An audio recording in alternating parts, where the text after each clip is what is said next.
Assalamualaikum Sobat Football United. Ringan amatiran ala gua. Pertandingan yang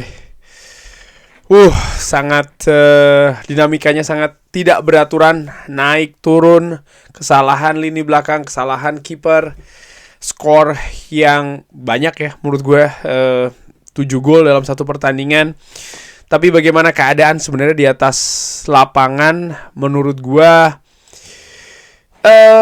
kacau sih. Itu mungkin kalimat ataupun kata yang menurut gua menggambarkan pertandingan tadi. Bagaimana proses gol yang terjadi, permainan yang terjadi di atas lapangan tidak terlalu rapi menurut gua ya. Tidak menunjukkan kualitas sepak bola yang bagus. Dilihat dari mana cara mereka bermain, artinya kedua kesebelasan. Tottenham Hotspur menurut gue juga tidak, walaupun mereka menang tapi tidak tampil terlalu superior. Di sisi lain Manchester United juga demikian. Mereka di statistik mungkin lebih dominan dalam possession, artinya mereka mendominasi dari sisi situ. Tapi bagaimana kesalahan yang mereka lakukan juga memberikan dampak jelas di hasil pertandingan. Oke, langsung aja rating pemain. Manchester United kebobolan 4 gol. Jadi lini belakang menurut gua memiliki tanggung jawab yang besar di sana sehingga nilainya buruk ya. Memang tidak selalu mereka tampil buruk, ada beberapa juga mereka tampil oke ya, tampil bagus, tampil excellent bahkan, tapi konsistensi kan di situ kuncinya. Oke. Altay Bayindir terlibat langsung dalam gol pertama dan juga gol keempat dari Tottenham Hotspur, di mana ya di sini juga sekaligus menjawab kenapa Altay Bayindir ini adalah kiper kedua dari Manchester United. Kenapa memang Altay Bayindir ini difokuskan di kompetisi Carabao, bukan di kompetisi-kompetisi yang lain. Menurut gua ada salah perhitungan di 2 gol tersebut. Di gol keempat dari Tottenham Hotspur mungkin ada gangguan sedikit dari pemain Tottenham Hotspur ya, tapi menurut gua itu merupakan ranah dari penjaga gawang. Gangguan yang terjadi pun juga tidak gangguan yang sangat besar sekali, tapi ada andil yang jelas dari pemain Tottenham Hotspur sedikit dan juga dari Altay Bayindir. Gol pertama juga pun demikian, walaupun bolanya deflected, tapi bagaimana dia menepis bola itu juga berpengaruh ya di proses terjadinya gol, sehingga gue menilai ada peran yang besar. Long ball dari Altay Bayindir, 12 percobaan hanya 2 yang berhasil, passing akurasi hanya 61%. Ada beberapa crossing yang berhasil diselamatkan oleh Altay Bayindir, tapi seperti gue katakan ya, tampil bagus di pertandingan itu butuh konsistensi. Tidak bisa hanya di beberapa periode saja, tapi periode yang lainnya justru tampil error. Sehingga gue beri nilai Altay Bayindir ini 5. Victor Lindelof yang digantikan di menit ke-45 oleh Johnny Evans, passing akurasi 86%. Dia tampil di posisi yang baru ya menurut gue di formasi dari Ruben Amorim, menghasilkan 1 key passes. Tidak ada ground duels, tidak ada aerial duels. Gue beri juga Victor Lindelof ini nilai 5. Menurut gue Victor Lindelof nampak tidak terlalu meyakinkan, atau mungkin bahkan dia juga tidak terlalu nyaman tampil di posisi ini ya. Memang butuh adaptasi yang lebih.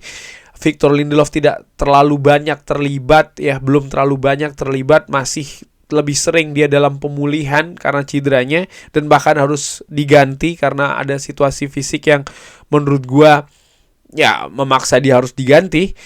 Gua nilai dia 5, merupakan salah satu hal yang ataupun pemain yang berbeda ya ketika misalnya dibandingkan dengan Matthijs de Ligt. Tapi menurut gua Victor Lindelof tidak nyaman dan tidak meyakinkan di posisi tersebut. Lisandro Martinez terlibat dalam gol yang diciptakan oleh pemain Tottenham Hotspur. bagaimana dia salah mempertimbangkan membuang bola ya kan dengan kakinya. Tapi di sisi lain gue juga melihat proses terjadinya gol tersebut, bagaimana mungkin ada crossing yang terjadi di sana. Lisandro Martinez dari sisi ofensif dia menurut gue tampil oke. Passing akurasi 87%, ada 1 key passes yang berhasil. Lalu long ball juga cukup lumayan bagus, dari 11 percobaan 7 berhasil. Dribbling juga 100%. Ground duels dari 4 percobaan 2 berhasil dimenangkan. Aerial duels pun juga demikian. Tapi ya ada beberapa momentum seperti tadi ya di gol yang diciptakan oleh Tottenham Hotspur. Bahkan menurut gua gol kedua dan juga gol ketiga di situ ada peran jelas dari seorang Lisandro Martinez secara langsung maupun tidak langsung. Jadi gua nilai dia 5. Sekali lagi, secara ofensif dia bagus, tapi secara defensif dia tidak begitu oke. Leny Yoro tampil selama 90 menit. Ground duelsnya fantastis, 6 percobaan 5 berhasil dimenangkan. Passing akurasinya 92%. Akurasi dari long ball tidak begitu bagus, hanya 30%, 9 percobaan 3 yang sukses. Dribbling 100%, gua beri Leny Yoro nilai 6.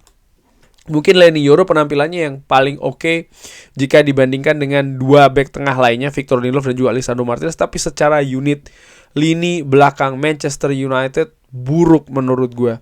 Lalu wingback kanan Mazraoui, ini merupakan penampilan terburuk menurut gue. Mazraoui di bawah Ruben Amorim setelah dia cukup atau bahkan sangat bagus ya di penampilan-penampilan sebelumnya, baik itu sebagai center back sebelah kanan maupun sebagai wingback. Gue nggak tahu apakah ini ada situasi fisik misalnya yang turun atau ada faktor lain, gue nggak tahu. Tapi gue menilai Mazraoui tampil jelek di pertandingan tadi.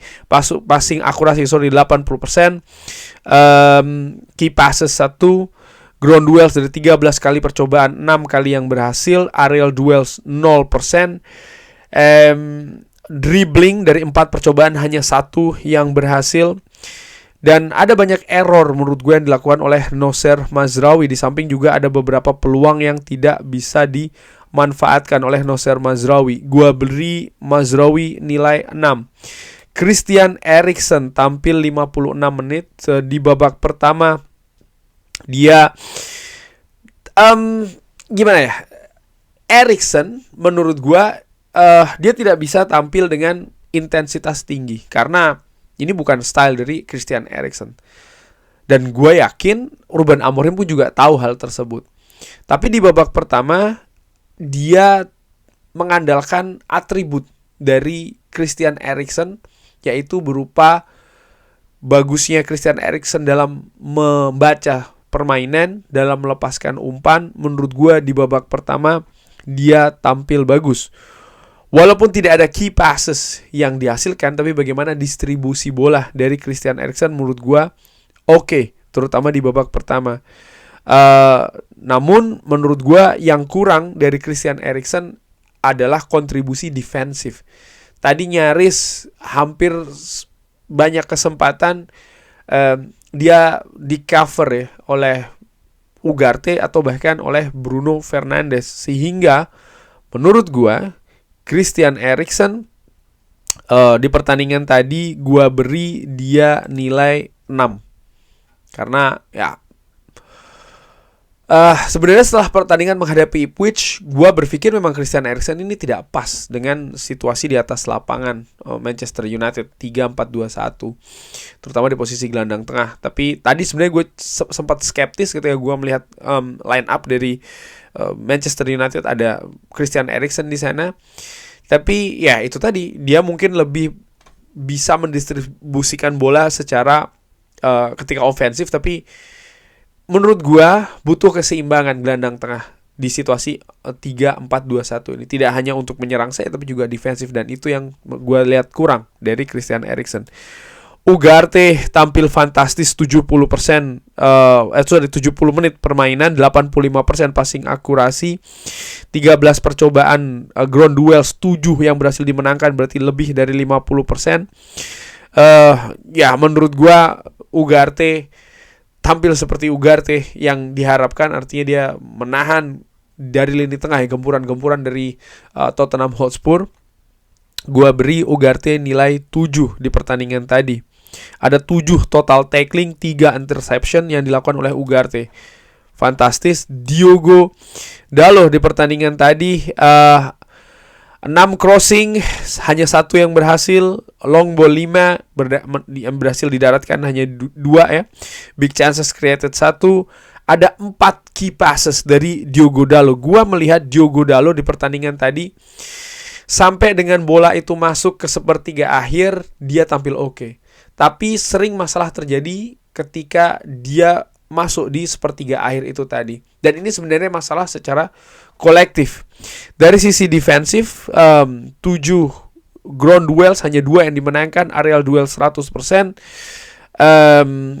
Ada 2 total tackling yang dilakukan, ada 2 interception yang dilakukan. Dan kalau gue lihat heat maps dari Diogo Dalot memang lebih banyak menyerang ya. Artinya dari tengah ke depan dibandingkan dari tengah ke belakang. Dan gue beri dia nilai 7 di pertandingan ini. Ada ya sedikit peningkatan lah dibanding dengan situasi sebelumnya bagi Diogo Dalot. Bruno Fernandes tampil 90 menit. Ada 3 key passes, crossing tidak ada yang berhasil dari 8 percobaan. Ground duels 8-3 berhasil dimenangkan. Gua melihat Bruno Fernandes di pertandingan tadi ada 2 posisi yang berbeda setidaknya yang ditempati oleh Bruno Fernandes sebagai gelandang serang dan juga sebagai gelandang tengah sebelah kiri. Sebagai distributor utama bola di lini tengah. Peran krusial di pertandingan tadi. Ya tapi gua nilai Bruno, gue berharap lebih sekali lagi dari Bruno, terutama dari sisi kreativitas. Itu tidak terjadi di pertandingan tadi. Gue menilai bukannya tidak terjadi sama sekali, tapi kurang lah ya. Sehingga gue beri Bruno ini nilai 7 di pertandingan tadi. Anthony, gue beri dia nilai 6, 55 menit Anthony bermain. Ground duels dari 13 percobaan hanya 4 yang dimenangkan. Tidak ada key passes yang dilakukan oleh Anthony. Tidak ada shot on target dan juga tidak ada shot off target, hanya 1 yang diblok. Memang beda ya menurut gue dengan Ahmad dan juga Anthony. Gue gak tahu apakah karena Mazraoui juga tidak tampil maksimal sehingga ini ada pengaruhnya di depannya, karena ini merupakan sekali lagi ya kolektivitas, terutama di sisi kanan, sisi yang sebenarnya lebih banyak diandalkan oleh Ruben Amorim di beberapa pertandingan sebelumnya. Dan gue menilai Anthony tidak maksimal di pertandingan tadi walaupun dia diberi kesempatan dari awal. Gue beri Anthony nilai 6. Rasmus Højlund pun juga gue beri nilai 6, 56 menit dia bermain. Passing akurasi hanya 67%. Ada 1 shot off target, tidak begitu banyak mengancam Rasmus Højlund. Secara keseluruhan pemain Manchester United ini tidak bagus ya, keputusan-keputusan yang dilakukan, pergerakan-pergerakan yang dilakukan juga, terutama di sepertiga akhir ketika menyerang di daerah pertahanan dari Tottenham Hotspur. Lalu pemain pengganti Jonny Evans mencetak 1 gol di pertandingan tadi, tampil 45 menit menggantikan Victor Lindelof. Aerial duel 100%.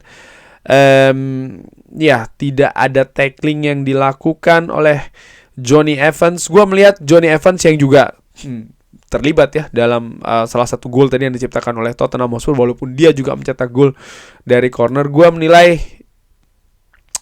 ya sama seperti Christian Eriksen, dia kesulitan untuk bisa bermain dengan intensitas tinggi. Mungkin karena usia juga. Gua beri Jonny Evans nilai 6 di pertandingan tadi. Kobbie Mainoo tampil di menit ke 56 menggantikan Christian Eriksen. Gua beri dia juga nilai 6, Kobbie Mainoo. Gue menilai dia masih harus terus ya diberi menit bermain dalam rangka adaptasi terhadap sistem permainan, karena gue masih belum melihat Kobbie Mainoo yang bisa bermain seperti di sistem sebelumnya. Kobbie Mainoo gue harap dia bisa tampil kreatif, tapi tadi ya jarak misalnya, lalu keputusan-keputusan juga yang terjadi Kobbie Mainoo di atas lapangan masih belum pada kualitas yang tertinggi, sehingga gue beri dia nilai 6. Passing akurasi pun hanya 69% di pertandingan tadi. Tidak ada key passes, long ball 1 percobaan 1 berhasil. Jadi ya ada banyak hal yang harus ditingkatkan dari permainan Kobbie Mainoo. Joshua Zirkzee tampil selama 34 menit mencetak 1 gol, tapi gol juga tidak dengan kreasi yang rapi, lebih karena sporadis melakukan pressing. Lalu ada kesalahan dari kiper Tottenham Hotspur, Bruno Fernandes memberikan umpan kepada Joshua Zirkzee. Ya menurut gue berharap tadi sebenarnya setelah Joshua Zirkzee ini diturunkan, Manchester United yang beberapa kali memang ya sering melakukan crossing bisa lebih sering gitu, karena keunggulan postur, fisik juga dari Joshua Zirkzee, tapi tidak banyak terjadi sehingga tidak banyak juga nih distribusi bola kepada Joshua Zirkzee, sehingga gue beri dia nilai 6. Garnacho tampil selama 20 menit, 78% passing akurasinya.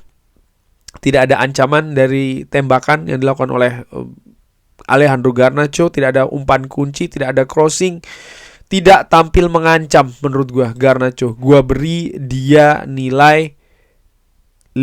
Alejandro Garnacho yang gue harapkan sebenarnya ketika dia tampil, di mana sisi kiri tadi itu Diogo Dalot lebih banyak bermain di sana. Oke, ada support mungkin dari Bruno Fernandes, tapi ketika Garnacho tampil, gue berharap dia bisa lebih berani dalam melakukan penetrasi, berani dalam melakukan shooting.